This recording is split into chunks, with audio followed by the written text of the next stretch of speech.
Hello and welcome to this course on MATLAB programming for numerical computations. I am Professor Niket Kaisare and we are in week number 6. In this week, we are going to cover numerical differentiation and numerical integration. In the original version of this course, which ran from 2016 onwards, this used to be covered in week number 3. However, with feedback from various students and keeping in line with the textbooks that are being used for this course, I have moved this particular numerical differentiation and numerical integration to week number 6. In the first 3 lectures of this course, we are going to cover numerical differentiation, starting with differentiation in single variables, which is going to cover df by dx using various different approaches, forward difference, backward difference and central difference approaches. We had given a quick glimpse of this in week 3 of this course. Then we are going to talk about higher derivatives, f double dash and so on, and then we are going to talk about differentiation in multiple variables. Those are going to cover the differentiation part of this particular module. Thereafter, we are going to talk about numerical integration. We will start with Newton-Cotes integration formula.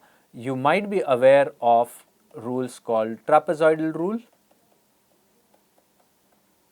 and Simpson's rules. Okay. Together, they are called as Newton-Cotes integration formula. We are going to talk about this Newton-Cotes integration formula.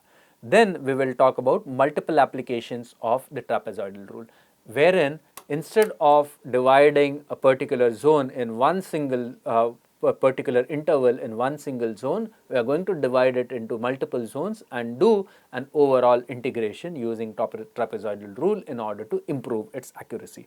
How to use multiple applications of the trapezoidal rule and improve its accuracy is something that I am going to cover in lecture 6.5. Finally, in lecture 6.6, I am going to cover MATLAB functions that will be used in integration.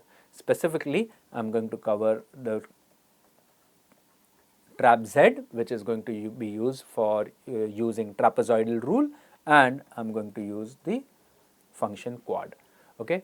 In week number 2, I have already introduced you to the function integrate. I have already introduced you to the function integral. Okay. So, I am not going to cover the function integral in this particular week. I am going to focus on trap z and quad. You will see that quad and integral work in very similar manner. Okay. So, with that, I come to the end of this particular lecture. I will see you in week number 6. With that, I come to the end of this particular introduction. I will see you in week number 6.